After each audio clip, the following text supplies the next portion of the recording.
అనకాపల్లి జిల్లా అనకాపల్లి కన్యకా పరమేశ్వరి దేవస్థానం సంఘం ఆధ్వర్యంలో నిర్వహించనున్న శ్రీ కన్యకా పరమేశ్వరి అమ్మవారి 100వ సంవత్సర ప్రతిష్ఠ శత జయంతి మహోత్సవాలకు అన్ని ఏర్పాట్లు పూర్తయ్యాయని కమిటీ సభ్యులు పేర్కొన్నారు. ఈ సందర్భంగా ఏర్పాటు చేసిన విలేకరుల సమావేశంలో ప్రతిష్ఠ శత జయంతి ఉత్సవాల చైర్మన్ కోరుకొండ బుచ్చిరాజు, ప్రతిష్ఠ శత జయంతి ఉత్సవాల కో చైర్మన్ డాక్టర్ గంధి శేషుకుమార్, అధ్యక్షులు బిళ్లపాటి కృష్ణకుమార్, కార్యదర్శి కొరుపోలు జగదీశ్వరరావు, కోశాధికారి శ్రీధర్ల సోమరాజు, పుస్తకం చైర్మన్ ఉప్పల శ్రీనివాసరావు మాట్లాడుతూ అనకాపల్లిలో వేంచేసియున్న శ్రీ కన్యకా పరమేశ్వరి అమ్మవారి విగ్రహ ప్రతిష్ఠ 4/2/1925 భీష్మ ఏకాదశి శుభదినాన ప్రతిష్ఠించబడి నేటి భీష్మ ఏకాదశికి 100 సంవత్సరాల్లో ప్రవేశిస్తున్న శుభ సందర్భంగా ప్రతిష్ఠ శత జయంతి ఉత్సవాలు జరపడానికి దైవజ్ఞులచే నిర్ణయించబడిన శుభ సందర్భంగా పలు కార్యక్రమాలు ఏర్పాటు చేయడం జరిగిందన్నారు. అయితే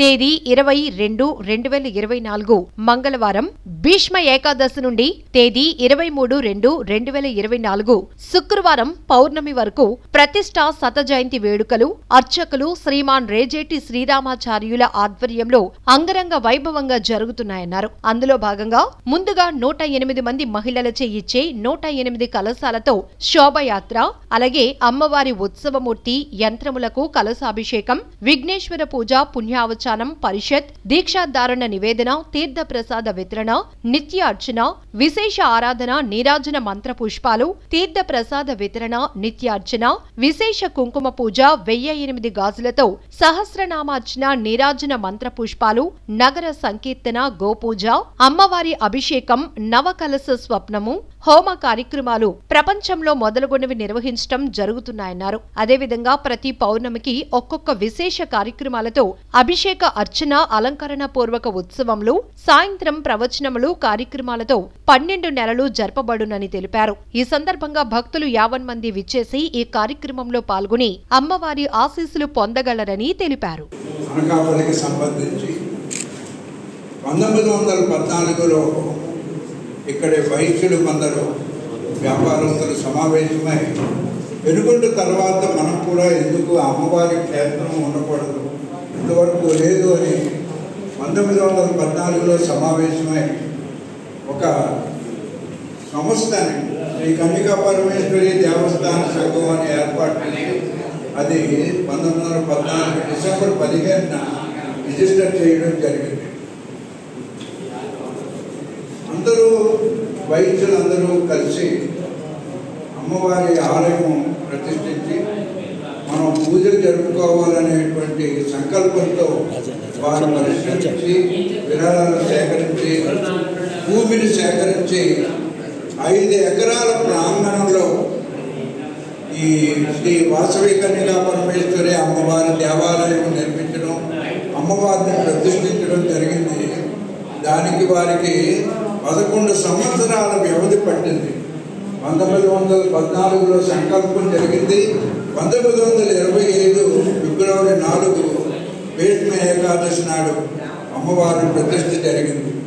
ఈనాటికి 99 సంవత్సరం గడిచి 100వ సంవత్సరంలో ఈ ఫిబ్రవరి 20వ తారీఖుని మనం ప్రవేశించబోతున్నాం. ఈ లోకానికి శ్రీ శ్రీ శ్రీ వాసవి కన్యకా పరమేశ్వరి అమ్మవారి ఆశీస్సులు ఉండాలని ఆశిస్తూ అనకాపల్లిలో ఉన్న శ్రీ శ్రీ శ్రీ కన్యకా పరమేశ్వరి దేవస్థానంలో అమ్మవారి విగ్రహ ప్రతిష్ఠ జరిగి 99 సంవత్సరములు పూర్తి చేసుకొని 100వ సంవత్సరంలో అడుగుడుతున్న సందర్భంగా అనకాపల్లి దేవస్థాన సంఘం, కన్యకా పరమేశ్వరి దేవస్థాన సంఘం వారు అనేక విశేషమైన కార్యక్రమాలు ఆలోచించి అవన్నీ చేయడానికి ముందుకొచ్చారు. అందులో ముఖ్యంగా మన దేవస్థానం 1925వ సంవత్సరం ఫిబ్రవరి 4వ తారీఖు అంటే భీష్మ ఏకాదశి నాడు అమ్మవారి ప్రతిష్టాపన జరిగింది.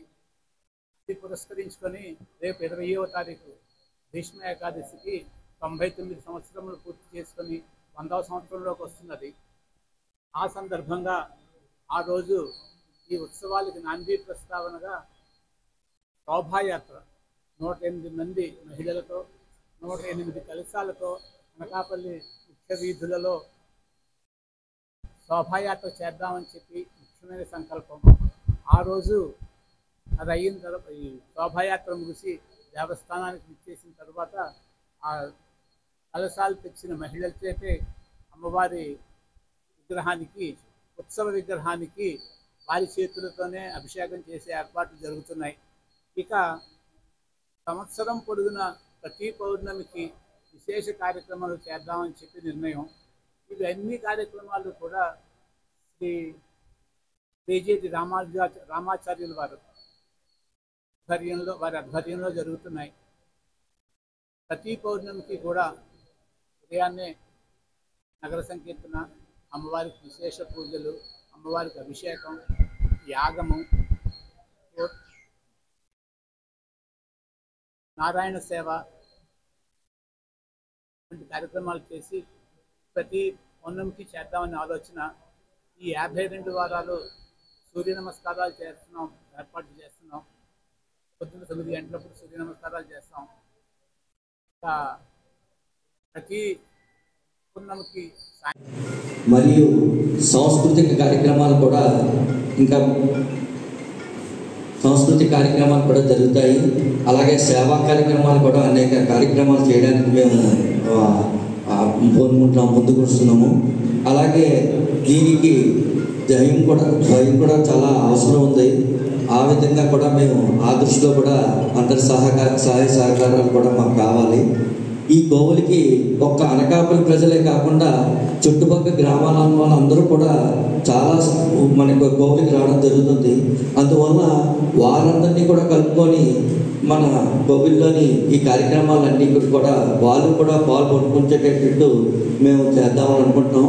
దానికి మీరందరూ కూడా ఈ చుట్టుపక్కల గ్రామాల్లో ఉన్న వారికి కూడా మీరు ఈ వార్త అందజేయవలసిందిగా కోరుతున్నాము. ఇంకా మంచి కార్యక్రమాలు చేయడానికి ఏవైనా సరే మీకు తోస్తే మా దేవస్థానానికి తెలియపరిస్తే అవన్నీ కూడా మేము తప్పకుండా చేస్తాం. ఇప్పుడు ప్రతి ఏడాది ఫిబ్రవరి నెలలో వైకుంఠ ఏకాదశి నాటి నుంచి 3 రోజులు జరుగుతూ ఉంటుంది. అదప్పుడు ప్రతి ఏడాది కూడా అమ్మ శ్రీవారి కళ్యాణం జరుగుతూ ఉంటుంది. దానికి ఎదురు సన్నాహంగా మనం చిన్నమీది కళ్యాణ మండపంలో అంటే అమ్మవారి తాలూకా నిజపాటి వారి కళ్యాణ మండపంలో ఎదురు సన్నాహాలు జరుగుతాయండి. తర్వాత అమ్మవారి ఆలయానికి వచ్చిన తర్వాత కళ్యాణాలు నాగేశ్వర స్వామికి మరి జనార్దన స్వామివారికి కళ్యాణాలు జరుగుతూ ఉంటాయండి. అలాగే ఈ కార్యక్రమాలు 3 రోజులు చేస్తామండి. ఈ సంవత్సరం కూడా ఆ కార్యక్రమాలు జరుగుతాయండి. తర్వాత ఇంకొక విషయం ఏంటంటే మేము ఒక్కళ్ళమే అదృష్టవంతులు కాదండి, అనకాపల్లి ఊరంతా కూడా అదృష్టవంతులేనండి. ఎందుకంటే అమ్మవారి ఆలయానికి ప్రతిష్టకి 100 సంవత్సరాలకి మనం చేస్తున్నాం. అంటే 3 తరాల తర్వాత మనకి అవకాశం అమ్మవారు ఇచ్చారు. కాబట్టి మీరు కూడా మీ తాలూకా సహాయ సహకారాలు అందించి ఎల్లవేళలా అంటే చుట్టుపక్కల అన్ని గ్రామాలకి కూడా ఈ కార్యక్రమాలని తెలియపరిచి మీ తాలూకా సహాయ సహకారాలు అందించాల్సిందిగా కోరుతున్నాము. Thank you. అండి మనకి అమ్మవారి గుడిలోని ప్రతి పౌర్ణమికి అంటే 12 పౌర్ణమిలు వస్తాయండి. ప్రతి పౌర్ణమికి ఉదయం నగర సంకీర్తనతో పాటు శ్రీచక్రార్చన, అభిషేకం, తర్వాత ఏమో నాగేశ్వర స్వామికి, జనార్దన స్వామికి, అమ్మవారికి పూజా కార్యక్రమం జరుగుతుంది. దాంతోపాటు సాయంత్రం హోమం కూడా జరుగుతుందండి ఆ రోజు. అలాగే 12 పౌర్ణమిని సాయంత్రం ప్రవచనాలండి, విశేష వక్తల చేత కార్యక్రమం కూడా ఏర్పాటు చేస్తున్నాం. దీనికి అందరికీ మీరందరూ కూడా మీ కుటుంబ సభ్యులతో, మీ ఆడవాళ్ళందరితో కలిపి వచ్చి అందరూ కూడా రావాల్సిందిగా కోరుతుందండి. ఈ 12వ పౌర్ణమికి విశేష కార్యక్రమం అండి. 3 రోజుల నుంచి 5 రోజుల కార్యక్రమం అండి. ఆ రోజు మహాకుంభాభిషేకం ఆఖరి రోజుని. దానికి ముందుగా కోటి కుంకుమార్చన, అభిషేకాలు అన్నీ చాలా జరుగుతాయండి. దానికి కూడా అందరూ కూడా మీ కుటుంబ సభ్యులతో అందరూ వచ్చి అమ్మవారి దర్శనం తీసుకుని ప్రసాదాలు తీసుకొని కోరుతున్నాం. జై వాసు.